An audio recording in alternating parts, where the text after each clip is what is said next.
ಹಾಗೆ ಎಲ್ರಿಗೂ ನಮಸ್ಕಾರ. ಸೊ ಬಿಗ್ ಬಾಸ್ನ ಇವತ್ತಿನ ಎಪಿಸೋಡ್ನ ಮೊದಲ ಪ್ರೊಮೋ ಅಪ್ಲೋಡ್ ಆಗಿದೆ ಆ್ಯಂಡ್ ಈ ಪ್ರೊಮೋದಲ್ಲಿ ನೋಡ್ತಾ ಇದ್ದೀರಾ. ಸೊ ಇಲ್ಲಿ ನಮ್ಮ ರಾಶಿಕಾ ಆ್ಯಂಡ್ ಸೂರಜ್ ಅವರ ಫ್ಯಾಮಿಲಿ ಬಂದಿದೆ ಆ್ಯಂಡ್ ಇದು ನೋಡ್ತಾ ಇದ್ರೆ ನಮಗೆ ಈ ವಾರ ಪೂರ್ತಿ ಸೊ ಎಲ್ಲ ಸ್ಪರ್ಧಿಗಳ ಮನೆಯಿಂದ ಸೊ ಫ್ಯಾಮಿಲಿಗಳು ಎಂಟರ್ ಆಗ್ತಾರೆ ಬಿಗ್ ಬಾಸ್ ಮನೆ ಒಳಗಡೆಗೆ ಆ್ಯಂಡ್ ಈ ವಾರ ಫ್ಯಾಮಿಲಿ ವೀಕ್ ಆಗಿರುತ್ತೆ. ಓಕೆ, ಆ್ಯಂಡ್ ಇದ್ರ ಬಗ್ಗೆ ಮಾತಾಡೋಣ. ಜೊತೆಗೆ ಸೊ ನಿನ್ನೆ ಎಪಿಸೋಡ್ ಬಗ್ಗೆ ಕೆಲವೊಂದು ವಿಚಾರಗಳ ಬಗ್ಗೆ, ಹೈಲೈಟೆಡ್ ವಿಚಾರಗಳ ಬಗ್ಗೆ ಡಿಸ್ಕಷನ್ ಮಾಡೋಣ ಅಂತ ಹೇಳ್ತಾ, ಮೊದಲನೇದಾಗಿ ಸೊ ಈ ಪ್ರೋಮೋ ಬಗ್ಗೆನೇ ಮಾತಾಡೋದಾದ್ರೆ ನಿಮ್ಗೆ ಗೊತ್ತಿರೋಂಗೆ ನೋಡ್ತಾ ಇದ್ದೀರಾ ಅಲ್ಲಿ.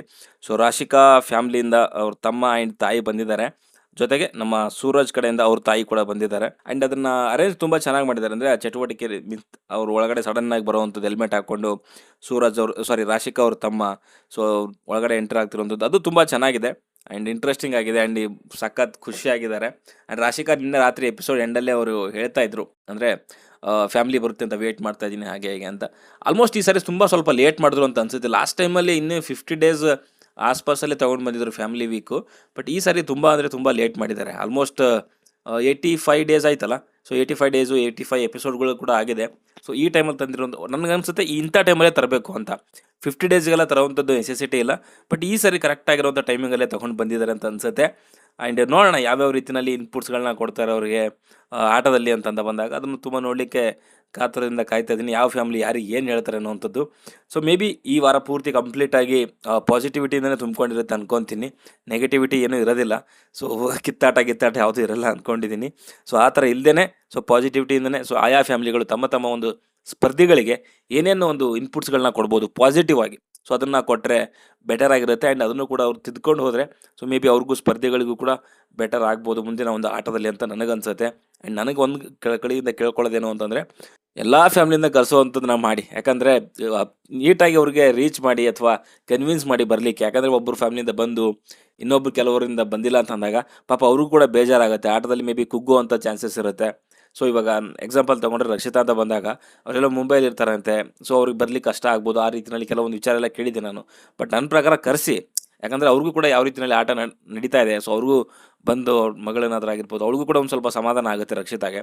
ಸೊ ಆ ರೀತಿಯಲ್ಲಿ ಮಾಡಿ ಸುಮ್ಮನೆ ಅವ್ರಿಗೆ ಕರೆಸದೇ ಇದ್ದಾಗ ಸೊ ಅವ್ರಿಗೂ ಕೂಡ ಮನಸ್ಸಿಗೆ ಬೇಜಾರಾಗುವಂಥದ್ದು ಆ ಥರದ್ದೆಲ್ಲ ಆಗ್ತಾ ಹೋಗುತ್ತೆ. ಸೊ ಆ ಥರ ಮಾಡ್ದೇ ಎಲ್ಲ ಫ್ಯಾಮಿಲಿಗಳಿಗೂ ಅವ್ರು ಖಂಡಿತವಾಗ್ಲೂ ರೀಚ್ ಅಂತೂ ಮಾಡ್ತಾರೆ. ಬಟ್ ಬರೋ ರೀತಿಯಲ್ಲಿ ಕನ್ವಿನ್ಸ್ ಮಾಡಿ, ಯಾವುದೋ ಒಂದು ರೀತಿಯಲ್ಲಿ ಕನ್ವಿನ್ಸ್ ಮಾಡಿ ಅವ್ರನ್ನ ಬರೋ ರೀತಿಯಲ್ಲಿ ಮಾಡಿ ಅಂತ ನಾನು ಕೇಳ್ಕೊತೀನಿ ಅಷ್ಟೇ. ಬಂದಿಲ್ಲ ಅಂದಾಗ ಮೇ ಬಿ ಅವ್ರಿಗೂ ಕೂಡ ನಮ್ಮ ಫ್ಯಾಮಿಲಿಯಿಂದ ಬರಲಿಲ್ವಲ್ಲ ಅಂತ ಮೇ ಬಿ ಕುಗ್ಗುವಂಥ ಚಾನ್ಸಸ್ ಇರುತ್ತೆ. ಸೊ ಆ ಥರ ಆಗೋದು ಬೇಡ. ಸೊ ಎಲ್ಲ ಫ್ಯಾಮಿಲಿಯಿಂದ ಕೂಡ ಅಟ್ಲೀಸ್ಟ್ ಯಾರಾದರೂ ಬರೋವಂಥದ್ದು ಆಗಲಿ ಅನ್ನೋದು ನನ್ನ ಒಂದು ಕಳಕಳಿಯ ವಿನಂತಿ ಅಂತಲೇ ಹೇಳ್ತೀನಿ. ಓಕೆ, ಇದ್ರ ಜೊತೆಗೆ ಈ ಒಂದು ಪ್ರಮೋಷನ್ ನೋಡಿದ್ದೀರಾ ಆಲ್ರೆಡಿ ನೀವು. ರಾಶಿಕಾ ಅವರ ತಮ್ಮ ತಾಯಿ ಬಂದಿದ್ದಾರೆ. ಇಬ್ಬರು ಕೂಡ ಫುಲ್ ಸಖತ್ ಖುಷಿಯಾಗಿದ್ದಾರೆ. ರಾಶಿಕಾ ಅವರು ಆ್ಯಂಡ್ ಅವ್ರ ತಮ್ಮ ಆಗಿರ್ಬೋದು, ತಾಯಿ ಆಗಿರ್ಬೋದು. ಆ್ಯಂಡ್ ಸೂರಜ್ ಅವ್ರ ತಾಯಿದು ಅದು ತುಂಬ ಖುಷಿ ಆಯಿತು. ಕನ್ವೆನ್ಷನ್ ರೂಮಲ್ಲಿ ಅದೇನು ಅಡುಗೆ ಮಾಡಿ ಅಂತೇಳಿ ಲೆಟ್ರ್ ಎಲ್ಲ ಬರ್ತಿದ್ರಲ್ಲ, ಸೊ ಅದು ಖುಷಿಯಾಗಿದೆ. ಆ್ಯಂಡ್ ಅದೇ ಆ ಥರ ಒಂದು ಇದು ಮಾಡಿದಾರಲ್ವಾ. ಸೊ ಅರೇಂಜ್ ಮಾಡಿದ್ದಾರೆ, ಏನಾದರೂ ಒಂದು ಡಿಫ್ರೆಂಟಾಗಿ ಕೊಡೋಣ ಅಂತ. ಡೈರೆಕ್ಟಾಗಿ ತೊಗೊಂಡು ಬರೋ ಬದಲು ಫ್ಯಾಮಿಲಿಗಳನ್ನು ಸೊ ಆ ಥರ ಡಿಫ್ರೆಂಟಾಗಿ ಏನೋ ಮಾಡ್ತಿದ್ದಾರಲ್ಲ, ಅದು ತುಂಬ ಖುಷಿ ಆಯಿತು ಅಂತಲೇ ಹೇಳ್ತೀನಿ. ಓಕೆ, ಆ್ಯಂಡ್ ಇದ್ರ ಜೊತೆಗೆ ಅಲ್ಲಿ ರಾಶಿಕಾ ಅವ್ರ ತಾಯಿಗೆ ಗಿಲ್ಲಿ ಹೇಳ್ತಿರೋವಂಥದ್ದು, ಅಂದರೆ ಈ ಏಜನ್ನ ಹುಡುಗರು ಬಿಟ್ಟರೆ ಸೊ ನಿಮಗೆ ಇಷ್ಟ ಆಗಿದ್ದು ಯಾರು ಅನ್ನೋ ರೀತಿನ ಕೇಳ್ತಿದ್ದಾರೆ. ಅವಾಗ ರಾಶಿಕಾ ತಾಯಿ ಹೇಳ್ತಾರೆ, ಎಲ್ಲ ಫ್ಯಾಮಿಲಿಗೆ ಕೇಳಿದ್ರು ನಮ್ಮ ಮಕ್ಕಳಿಗೆ ಬೇಜಾರು ಮಾಡಿರೋದು ಅಂತ ಯಾರೂ ಹೇಳಲ್ಲ ಅನ್ನೋ ರೀತಿಯಲ್ಲಿ ಹೇಳ್ತಿದ್ದಾರೆ. ಆ್ಯಂಡ್ ಇದು ನೋಡಿ ನಾನು ಕೆಲವೊಂದು ಕಮೆಂಟ್ಗಳು ನೋಡ್ತಾ ಇದ್ದೆ. ಮೇ ಬಿ ಏನೋ ಅದು ಒಂದು ಸ್ವಲ್ಪ ನೆಗೆಟಿವ್ ಅನ್ನೋ ರೀತಿಯಲ್ಲಿ ಆಗ್ತಾ ಇದ್ರು. ರಾಶಿಕಾ ತಾಯಿ ಮೇ ಬಿ ನಾರ್ಮಲ್ ಆಗಿ ಹೇಳಿದ್ದಾರೆ ಅನ್ಕೊಂತೀನಿ, ಸುಮ್ಮನೆ ರೇಗಿಸೋ ರೀತಿಯಲ್ಲಿ. ನಿಮಗೆ ಅನಿಸುತ್ತೆ ಈ ಒಂದು ಪ್ರೋಮೋ ಬಗ್ಗೆ ಅಂತ ಕಮೆಂಟ್ ಬಾಕ್ಸಲ್ಲಿ ತಿಳಿಸಿ. ಆ್ಯಂಡ್ ಈ ಥರದ ಒಂದು ಮೂಮೆಂಟ್ಗಳು ನಿಮಗೆ ಈ ವಾರ ಪೂರ್ತಿ ನೋಡ್ಲಿಕ್ಕೆ ಸಿಗುತ್ತೆ ಎಲ್ಲ ಫ್ಯಾಮಿಲಿಗಳ ಕಡೆಯಿಂದ ಅಂತಲೂ ಅನಿಸುತ್ತೆ. ಓಕೆ, ಆ್ಯಂಡ್ ಇದಾದ್ಮೇಲೆ ನಿನ್ನೆ ಎಪಿಸೋಡ್ ಬಗ್ಗೆ ನಿಮ್ಮ ಅನಿಸಿಕೆ ಅಭಿಪ್ರಾಯ ಅಂತ ಕಮೆಂಟ್ ಬಾಕ್ಸಲ್ಲಿ ತಿಳಿಸಿ. ನನಗೆ ಅನಿಸಿರುವಂಥದ್ದು 2-3 ಹೈಲೈಟೆಡ್ ಪಾಯಿಂಟ್ಗಳನ್ನು ಮಾತ್ರ ನಾನು ಇಲ್ಲಿ ಮಾತಾಡ್ತೀನಿ. ಒಂದು, ಗಿಲ್ಲಿ ಆ್ಯಂಡ್ ಕಾವ್ಯ ಮಧ್ಯೆ ನಡೆದಂಥ ಒಂದು ಸ್ವಲ್ಪ ಕಿತ್ತಾಟ ಅಂತಲೇ ಹೇಳ್ಬೋದು. ಗಿಲ್ಲಿಯಲ್ಲಿ ಇರಿಟೇಟ್ ಮಾಡ್ತಿರ್ತಾರೆ ಕಾವ್ಯಗೆ ಕೂದಲು ಕಟ್ ಮಾಡೋ ರೀತಿಯಲ್ಲಿ. ಸೊ ಅವಾಗ ಅಲ್ಲಿ ಕಾವ್ಯ ಅವ್ರೇನು ಹಣ್ಣು ಏನೋ ಕಟ್ ಮಾಡ್ತಿರ್ತಾರೆ, ದಾಳಿಂಬ್ರೆ ಹಣ್ಣು. ಸೊ ಅಲ್ಲಿ ಗಿಲ್ಲಿಗೆ ಅದು ಗಿಲ್ಲಿ ಅದನ್ನ ಇರಿಟೇಟ್ ಮಾಡ್ತಿರೋ ಟೈಮಲ್ಲಿ ಕಾವ್ಯ ಎಲ್ಲ ಸ್ವಲ್ಪ ಸ್ಟಾರ್ಟಿಂಗಲ್ಲಿ ಹೇಳ್ತಾರೆ, ಹಾಗೆ ಮಾಡಬೇಡ ಗಿಲ್ಲಿ, ಹಿಂಗೆ ಮಾಡಬೇಡ ಗಿಲ್ಲಿ ಅಂತ. ಅವ್ನು ಬಿಡಲ್ಲ. ಸೊ ಅಲ್ಲಿ ಕಾವ್ಯ ಅವರು ಬೈತಾರೆ. ಸೊ ಆ ಬೈದಿರೋದು ಪದಗಳು ನನಗೆ ಇಷ್ಟ ಆಗಲಿಲ್ಲ. ನಾನು ಗಿಲ್ಲಿ ಇರಿಟೇಟ್ ಮಾಡಿದ್ದು ಕೂಡ ನನಗೆ ಬೇಕಿರಲಿಲ್ಲ ಅಂತ ನನಗನ್ಸುತ್ತೆ. ಅಲ್ಲಿ ಕಾವ್ಯ ಹೇಳುವಂಥದ್ದು, ನಾಚಿಕೆ ಮಾನ ಮರುವುದೇ, ನಿನಗೇನು ಸ್ವಾಭಿಮಾನ ಅನ್ನೋದೇ ಇಲ್ವಲ್ಲ ನನಗೇನೋ ರೀತಿಯಲ್ಲಿ ಹೇಳ್ತಾರೆ. ಈ ಥರದ ಮಾತುಗಳು ಅದು ಏನಕ್ಕೆ ಅನ್ಸ್ಕೊಂತಾನೋ ಗೊತ್ತಿಲ್ಲ ನನಗೆ ಬಿಟ್ಟಾಗಿ ನನಗೇ ಇಷ್ಟು ಬೇಜಾರಾಗ್ತಿದೆ ಅಂತಂದಾಗ, ಇವಾಗ ಗಿಲ್ಲಿ ಮನೆಯಲ್ಲಿರುವಂಥವ್ರಿಗೆ ತಂಗಿಗಾದ್ರೂ ಆಗಿರ್ಬೋದು, ಅವ್ರ ತಾಯಿಗೆ, ಅವ್ರ ಅಪ್ಪನಿಗೆ ಯಾವ ರೀತಿನ ಅನಿಸಲ್ಲ. ನಾಚಿಕೆ ಮಾನ ಮರ್ಯಾದೆ ಸ್ವಾಭಿಮಾನ ಇಲ್ಲ ನಿನಗೆ ಅನ್ನೋ ರೀತಿಯಲ್ಲಿ ಹೇಳೋವಂಥದ್ದು ಎಷ್ಟು ಸರಿ? ಅನ್ಸ್ಕೊಳ್ಳೋ ರೀತಿಯಲ್ಲಿ ಹೋಗಿ ಇರಿಟೇಟ್ ಮಾಡೋವಂಥದ್ದು ಅವಶ್ಯಕತೆ ಏನಿದೆ? ಲಾಸ್ಟ್ ಸುದೀಪ್ ಸರ್ ಹೇಳಿದಾರಲ್ವ ವೀಕೆಂಡಲ್ಲಿ, ಬಿಟ್ಬಿಡಿ ಅವಳನ್ನ, ಅವಳ ಪಾಡಿಗೆ ಅವಳು ಆಡಲಿ ಅನ್ನೋ ರೀತಿಯಲ್ಲಿ ಗಿಲ್ಲಿಗೆ ಹೇಳಿದ್ದಾರೆ, ಕಾವ್ಯ ಬಿಟ್ಬಿಡು ಅಂತ. ಬಿಡೋದು ಬಿಟ್ಟು ತಿರ್ಗಾ ಯಾಕಯ್ಯ ಹೋಯ್ತಿ ಅನ್ನೋದು ನನಗನ್ನಿಸುತ್ತೆ. ಅನ್ನೆಸೆಸರಿಯಾಗಿ ಅಷ್ಟೊಂದೆಲ್ಲನೂ ಅವಾಯ್ಡ್ ಮಾಡ್ತಾ ಇದ್ರು ಕೂಡ ತಿರ್ಗಾ ಏನಕ್ಕೆ ಹೋಗ್ತಾನೆ ಅಂತಲೇ ಅರ್ಥ ಆಗ್ತಿಲ್ಲ ನನಗೆ. ನಿನ್ನ ಪಾಡಿಗೆ ನೀನು ಇರು, ನಿನಗೇನು ಫ್ಯಾನ್ ಫಾಲೋವಿಂಗ್ ಇದೆ, ನೀನು ಆಟ ಚೆನ್ನಾಗಿ ಆಡ್ತಿದ್ಯಾ, ಎಲ್ಲ ಆಡ್ತಿದ್ಯಾ. ತಿರ್ಗಾ ಅವಳ ಹತ್ರ ಹೋಗ್ಬಿಟ್ಟು ಅವಳಿಗೆ ಸ್ಕ್ರೀನ್ ಸ್ಪೇಸ್ ಕೊಟ್ಟು ಅವಳಿಗೆ ಇರಿಟೇಟ್ ಮಾಡಿ ಅವಳ ಕಡೆಯಿಂದ ಅನ್ಸ್ಕೊಳ್ಳೋವಂಥದ್ದು ಏನು ಥರದ್ದು ಬಂದಿದೆ. ನಂಗಿಲ್ಲಿ ಕಾವ್ಯ ತಪ್ಪು ಅಂತ ಹೇಳ್ತಾ ಇಲ್ಲ, ಬಟ್ ಗಿಲ್ಲಿದು ಕೂಡ ತಪ್ಪು ಅಂತ ಡೈರೆಕ್ಟಾಗಿ ಹೇಳಲ್ಲ. ಬಿಕಾಸ್ ಅವನಿಗೆ ಇರಿಟೇಷನ್ ಮಾಡುವಂಥದ್ದು ಬೇರೆಯವ್ರಿಗೆ ಎಲ್ಲರಿಗೂ ಮಾಡ್ತಾನೆ, ಅವಳಿಗೂ ಕೂಡ ಮಾಡ್ತಿದ್ದಾನೆ. ಬಟ್ ಅದು ಅವಳಿಗೆ ಕಾವ್ಯಕ್ಕೆ ತೊಗೊಳಕ್ಕಾಗ್ತಾ ಇಲ್ಲ. ಕಾವ್ಯ ಕಡೆಯಿಂದ ಕೂಡ ತಪ್ಪು ಅಂತ ನಾವು ಹೇಳಲಿಕ್ಕಾಗಲ್ಲ. ಕಾವ್ಯ ತಪ್ಪು ಅಂತ ಹೇಳಲಿಕ್ಕಾಗಲ್ಲ. ಓಕೆ, ಕಾವ್ಯಗೆ ಇಷ್ಟ ಇಲ್ಲ ಅದು. ನೀವು ಹೇಳ್ಬೋದು ಧನುಷು ಸ್ಪಂದನ ಜೊತೆಗೆ ಅಂತ. ಅವಳಿಗೆ ಕಂಫರ್ಟ್ ಝೋನಲ್ಲಿ ಇರ್ಬೋದು. ಅದನ್ನು ಗಿಲ್ಲಿ ಅರ್ಥ ಮಾಡ್ಕೊಂಡು ಗಿಲ್ಲಿ ಬಿಡಬೇಕು. ಇವಾಗ ನೀವು ಹೇಳ್ತಿರಲ್ವಾ ಧನುಷ್ ಸ್ಪಂದನ ಜೊತೆ ಚೆನ್ನಾಗೇ ಇರ್ತಾಳೆ, ಗಿಲ್ಲಿ ಜೊತೆಗೆ ಇರೋಕ್ಕೆ ಏನು ಪ್ರಾಬ್ಲಮ್ಮು ಅಂತ. ಅವಳಿಗೆ ಇಷ್ಟ ಇಲ್ಲ ಗುರು. ಓಕೆ, ಅವಳಿಗೆ ಇಷ್ಟ ಇಲ್ಲ. ಸೊ ಗಿಲ್ಲಿ ಜೊತೆಗೆ ಓನ್ಲಿ ಆಟಕ್ಕೋಸ್ಕರನೇ ಬಳಸ್ಕೊಂತಿದ್ದಾಳೆ ಅಂತ ಅನ್ಕೊಳ್ಳೋಣ. ಗಿಲ್ಲಿ ಅರ್ಥ ಮಾಡ್ಕೊಬೇಕು ತಾನೆ. ಗಿಲ್ಲಿ ಎಲ್ಲಾನು ಅನಲೈಸ್ ಮಾಡ್ತಾನೆ ಅಂದಮೇಲೆ ಅದನ್ನು ಅನಲೈಸ್ ಮಾಡ್ಬೇಕಲ್ವಾ. ಯಾಕೆ ಬಿಡ್ತಾ ಇಲ್ಲ ಅಂತಾನು ಒಂದು ಪ್ರಶ್ನೆ ಉಟ್ಕೊಳ್ಳುತ್ತೆ ಅಲ್ಲಿ. ನನಗೆ ಅನ್ಸೋದು ಇಷ್ಟೊಂದೆಲ್ಲ ಅನ್ಸ್ಕೊಂಡ್ಮೇಲೆ ಇದು ಒಂದ್ಸರಿ ಆಗಿರೋದಲ್ಲ, ಪದೇ ಪದೇ ಆಗಿದೆ. ನಾನು ಸುಮಾರು ವಿಡಿಯೋದಲ್ಲಿ ಹೇಳಿದ್ದೀನಿ ಇವನು ಯಾಕೆ ಹಿಂದೆ ಹೋಗ್ತಾನೆ ಅನ್ನೋ ರೀತಿಯಲ್ಲಿ. ಸೊ ನನ್ನ ಪ್ರಕಾರ ಹೋಗೋದು ಬಿಟ್ಬಿಟ್ಟು ಸುಮ್ಮನೆ ಅನ್ಪೊಡ್ಕೊಂಡು ಆಡಿದ್ರೆ ಬೆಟರ್ ಅಂತ ನನಗನ್ಸುತ್ತೆ. ಆ್ಯಂಡ್ ಇದಾದ್ಮೇಲೆ ಇಲ್ಲಿ ನಾಮಿನೇಷನ್ ಬರುತ್ತೆ. ಸೊ ನಾಮಿನೇಷನ್ ಇದರಲ್ಲಿ ನನಗೆ ಕೆಲವೊಂದು ರೀಸನ್ಗಳು ತುಂಬ ಇಷ್ಟ ಆಗಿಲ್ಲ. ಒಂದು, ಡೈರೆಕ್ಟ್ ನಾಮಿನೇಷನ್ ಮಾಡ್ತಾರೆ ರಕ್ಷಿತಾ ಆ್ಯಂಡ್ ಅಶ್ವಿನಿಗೆ ಕಾವ್ಯ ಅವರು. ಅಲ್ಲಿ ರಕ್ಷಿತಾಗೆ ನಾನು ಕೊಟ್ಟಿರುವಂಥದ್ದು ನನಗೇನು ಅಷ್ಟು ಪ್ರಾಬ್ಲಮ್ ಅಂತ ಅನಿಸಿಲ್ಲ, ಬಟ್ ಅಶ್ವಿನಿ ಅವರಿಗೆ ಕೊಟ್ಟಿದ್ದಾರೆ ನೋಡಿ ರೀಸನ್ನು. ಸೊ ಅದು ನನಗೆಲ್ಲೋ ಸರಿ ಅಂತ ಅನಿಸ್ಲಿಲ್ಲ. ಆಮೇಲೆ ಇದು ಪಕ್ಕ ಟಾರ್ಗೆಟ್ ಅನ್ನೋ ರೀತಿಯಲ್ಲಿ ಅನಿಸಿರೋದು ನನಗೆ. ಲಾಸ್ಟ್ ವೀಕ್ ಏನದು ಟಾಸ್ಕ್ ಆಯ್ತಲ್ಲ, ಡ್ರಮ್ ಟಾಸ್ಕಲ್ಲಿ ಏನು ಎದ್ದೇಳಲಿಲ್ಲ ಇವರು, ಮೋಸ ಮಾಡಿದ್ರು ಹಾಗೆ ಹೇಗೆ ಅಂತ ಕೆಲವೊಂದು ಏನು ರೀಸನ್ಗಳು ಕೊಟ್ಟರು ಕಾವ್ಯ ಅವರು. ಸೊ ನಾನು ಅವಾಗಲೂ ಹೇಳಿದ್ದೆ ಆ ಒಂದು ವಿಚಾರದಲ್ಲಿ ನನ್ನ ಪ್ರಕಾರ ಸೊ ಅಲ್ಲಿ ಕಾವ್ಯ ಅವ್ರದ್ದೇ ಮಿಸ್ಟೇಕ್ ಇರುವಂಥದ್ದು, ಅಶ್ವಿನಿ ಅವ್ರದ್ದಲ್ಲ. ಬಿಕಾಸ್ ಅಶ್ವಿನಿ ಅವ್ರೇನು ಅಂತಂದರೆ ಅದು ಬಜರ್ ಆಗಿದ ತಕ್ಷಣ ಎದ್ದಿದ್ದಾರೆ. 1 or 2 ಸೆಕೆಂಡ್ಸ್ ತೊಗೊಂಡಿದ್ರೆ ಅದು ಯಾರಿಗಾದ್ರೂ ಬೇಕಾಗುತ್ತೆ. ಬಟ್ ಅದನ್ನು ಇಟ್ಕೊಂಡು ಅದಾದಮೇಲೆ ಅವರಿಗೆ ಕೆಲವೊಂದು ಮಾತುಗಳು ಏ ಅಮ್ಮ ಈ ಅಮ್ಮ ಹೋಗಮ್ಮ ಅನ್ನೋವಂಥದ್ದು ಮಾತುಗಳು ಆಡಿ ಅಶ್ವಿನಿ ಕಡೆಯಿಂದ ಒಂದೇ ಒಂದು ಆಗಿರುವಂಥದ್ದು ಅವರ ಫ್ಯಾಮಿಲಿನ, ಅಂದರೆ ನಿಮ್ಮ ಅಮ್ಮಂಗೆ ಹೋಗಿ ಅಂದಿರುವಂಥದ್ದು. ಅದು ಅಂಥ ಒಂದು ಕೆಟ್ಟ ಪದ ಏನಲ್ಲ. ಹೋಗಿ ನಿಮ್ಮ ಅಮ್ಮಂಗೆ ಅದನ್ನೇ ಒಂದು ಸ್ವಲ್ಪ ಸಮಾಧಾನವಾಗಿ ಕಾವ್ಯ ಹೋಗಿ ನಿಮ್ಮ ಅಮ್ಮಂಗೆ ಹೇಳಮ್ಮ ಅದನ್ನು ಅಂದಿದ್ರೆ ಅದು ಬೇರೆ ಆಗಿರೋದನ್ನು ಸ್ವಲ್ಪ ಜೋರಾಗಿ ಹೇಳಿದ್ರಲ್ವಾ.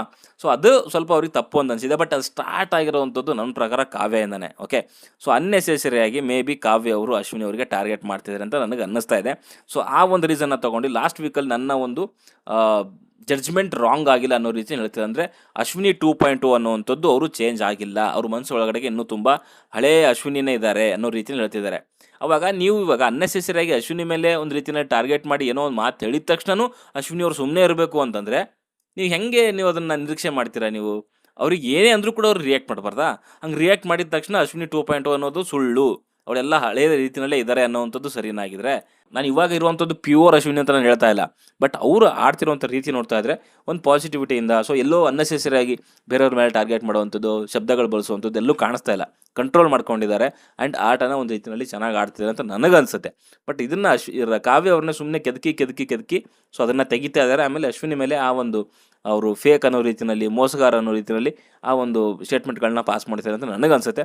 ಇದರಲ್ಲಿ ನನ್ನ ಪ್ರಕಾರ ಕಾವ್ಯದೇ ತಪ್ಪು ಹೊರತು ಅಶ್ವಿನಿದಲ್ಲ ಅಂತ ನನಗನ್ಸುತ್ತೆ. ಇದ್ರ ಜೊತೆಗೆ ಇಡೀ ಮನೆ ನಾಮಿನೇಟ್ ಆಗುತ್ತೆ ಆ್ಯಂಡ್ ಕಾವ್ಯ ಒಬ್ಬರನ್ನ ಬಿಟ್ಟು. ಆ್ಯಂಡ್ ಈ ಸಮಯದಲ್ಲಿ ಕ್ಯಾಪ್ಟನ್ ಆಗುವಂಥದ್ದು ತುಂಬ ಅಂದರೆ ತುಂಬ ಮುಖ್ಯ. ಬಿಕಾಸ್ ಇಮ್ಯುನಿಟಿ ಸಿಗುತ್ತೆ, ಸೊ ಅದು ಒಂದು ಬೆಟರ್ ಆಗುತ್ತೆ. ಆ್ಯಂಡ್ ಇಡೀ ಮನೆ ನಾಮಿನೇಟ್ ಆಗಿದೆ, ನೀವು ನೋಡಿದ್ರೆ ಆಲ್ರೆಡಿ. ಅಲ್ಲಿ ಯಾರು ಕೂಡ ಆ ಒಂದು ಏನು ಗೆಸ್ ಮಾಡಬೇಕಾಗಿತ್ತು ಕಂಟೆಸ್ಟೆಂಟು, ನಮಗೆ ಯಾರ್ಯಾರು ನಾಮಿನೇಟ್ ಮಾಡಿದ್ದಾರೆ ಅನ್ನೋಂಥದ್ದನ್ನು ಯಾರು ಕೂಡ ಗೆಸ್ ಮಾಡಿಲ್ಲ. ತುಂಬ ಅಂದರೆ ತುಂಬ ಕ್ಲೋಸ್ ಇರೋವಂಥದ್ದು ಅಂದರೆ ರಾಶಿಕಾ ಆ್ಯಂಡ್ ರಘು, ಅವರಿಬ್ಬರು ಮಾತ್ರ ಅಲ್ಲಿ ಸಖತ್ ಕ್ಲೋಸ್ ಇದ್ದರು. ಒಬ್ಬೊಬ್ಬರ ಹೆಸರುಗಳನ್ನ ಮಾತ್ರ ರಾಂಗ್ ಹೇಳಿರೋವಂಥದ್ದು. ರಘು 7 ಜನ ನಾಮಿನೇಟ್ ಮಾಡಿರ್ತಾರೆ, ಒಂದು ಮಾತ್ರ ರಾಂಗ್ ಹೇಳಿದ್ದಾರೆ.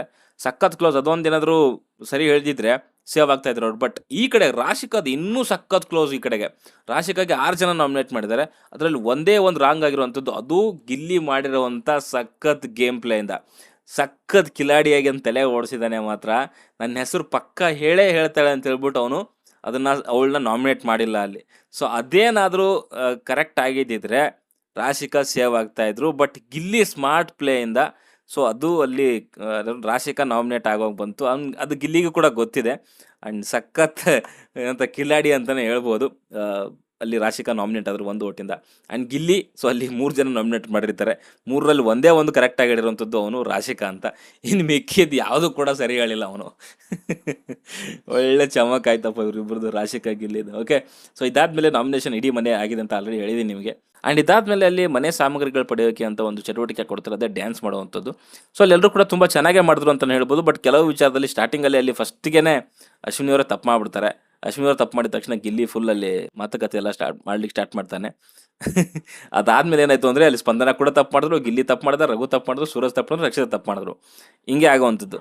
ಬಟ್ ಸ್ಟಾರ್ಟಿಂಗಲ್ಲಿ ಸ್ವಲ್ಪ ಸೀರಿಯಸ್ ಆಗಿ ಡಿಸ್ಕಷನ್ ಮಾಡ್ತಾ ಇದ್ನಪ್ಪ ಗಿಲ್ಲಿ. ಬಟ್ ಅದಾದ್ಮೇಲೆ ಅವನಾದ್ನಲ್ಲ ಅಲ್ಲಿ ಸೈಲೆಂಟ್ ಆಗ್ಬಿಟ್ಟ. ಇದೇ ಹೇಳೋವಂಥದ್ದು, ಒಬ್ರಿಗೆ ಟೈಮ್ ಬರುತ್ತೆ, ಇನ್ನೊಬ್ರಿಗೂ ಟೈಮ್ ಬಂದೇ ಬರುತ್ತೆ ಅಂತ ಹೇಳ್ಬಿಟ್ಟು. ಓಕೆ, ಸೊ ಇದಾದ್ಮೇಲೆ ಅಲ್ಲಿ ಆ ಒಂದು ತಪ್ಪುಗಳಿಂದ ಸೊ ಅಲ್ಲಿ 6 ಬಾಸ್ಕೆಟ್ಗಳನ್ನು ವಾಪಸ್ ತಗೊಂತಾರೆ. ಇನ್ನು ಮಿಕ್ಕಿರುವಂಥ ಬಾಸ್ಕೆಟ್ಗಳು ಅವ್ರಿಗೆ ಸಿಗುತ್ತೆ. ಓಕೆ, ಆಯ್ತು, ಕೊನೆಯಲ್ಲಿ ಅದೇ ರಾಶಿಕಾ ಕಣ್ಣೀರು ಹಾಕ್ತಾರೆ. ಸೊ ಫ್ಯಾಮಿಲಿ ವೀಕ್ ರೌಂಡ್ಗೆ ಕಾಯ್ತಾ ಇದೆ ಅನ್ನೋ ರೀತಿಯಲ್ಲಿ. ಸೊ ಇವಾಗ ಫ್ಯಾಮಿಲಿ ವೀಕ್ ಬಂದಿದೆ ಅಷ್ಟೇ. ಓಕೆ, ಸೊ ನಿಮ್ಮ ಅನಿಸಿಕೆ ಅಭಿಪ್ರಾಯಗಳೇನು ಈ ಒಂದು ಎಪಿಸೋಡ್ ಆ್ಯಂಡ್ ಪ್ರೋಮೋ ಬಗ್ಗೆ ಅಂತ ಕಮೆಂಟ್ ಬಾಕ್ಸಲ್ಲಿ ತಿಳಿಸಿ. ಜೊತೆಗೆ ಈ ವಾರ ಪೂರ್ತಿ ಅಷ್ಟೇ, ಸೊ ಜಾಸ್ತಿ ಏನು ಮಾತಾಡಲಿಕ್ಕೆ ರಿವ್ಯೂ ಮಾಡಲಿಕ್ಕೆ ಏನು ವಿಷಯಗಳಿರಲ್ಲ. ಸೊ ಆಯಾ ಫ್ಯಾಮಿಲಿಗಳು ಬಂದಿರ್ತಾರೆ, ಸೊ ಅವರವರು ಒಂದು ಮಾತುಕತೆಗಳು ನಡೀತಾ ಇರುತ್ತೆ. ಸೊ ಅದ್ರ ಬಗ್ಗೆ ಜಾಸ್ತಿ ಮೇ ಬಿ ರಿವ್ಯೂಸ್ ಇರಲ್ಲ ಅನ್ಕೊತೀನಿ. ಸ್ವಲ್ಪ ನನ್ನ ಕಡೆಯಿಂದ ಕೂಡ ವಿಡಿಯೋಗಳು ಈ ಒಂದು ವಾರದಲ್ಲಿ ಸ್ವಲ್ಪ ಕಡಿಮೆ ಸಿಗಬಹುದು ನಿಮಗೆ ಅಂತ ಅನಿಸುತ್ತೆ. ಆ್ಯಂಡ್ ನೆಕ್ಸ್ಟ್ ವೀಕಿಂದ ಅಗೇನ್ ಮತ್ತೆ ತಿರ್ಗಿ ಮಾತಾಡುವಂಥದ್ದು ಇರುತ್ತೆ ಕಂಟೆಸ್ಟೆಂಟ್ ಬಗ್ಗೆ, ಯಾರ್ಯಾರಿಗೆ ನಾಮಿನೇಷನ್ ಮಾಡಿದ್ರು, ಯಾವ್ಯಾವ ರೀಸನ್ ಕೊಟ್ಟರು, ಏನೇನು ಟಾಸ್ಕ್ ನಡೀತು, ಮುಂದೆ ಹೋಗ್ತಾ ಹೋಗ್ತಾ ಎಲ್ಲದ್ರ ಬಗ್ಗೆ ಮಾತಾಡೋಣ. ಟಾಪ್ 6 ಏನೇನು ಇರ್ಬೋದು ಅಂತ ಎಲ್ಲರ ಬಗ್ಗೆ ಡಿಸ್ಕಷನ್ ಮಾಡೋಣ. ನಿಮ್ಮ ಪ್ರಕಾರ ಬಿಗ್ ಬಾಸ್ ಈ ಸೀಸನ್ನ ಟಾಪ್ 6 ಕಂಟೆಸ್ಟೆಂಟ್ ಯಾರು ಅಂತ ಕಮೆಂಟ್ ಬಾಕ್ಸಲ್ಲಿ ತಿಳಿಸಿ. ಓಕೆ, ಬಾಯ್ ಬಾಯ್.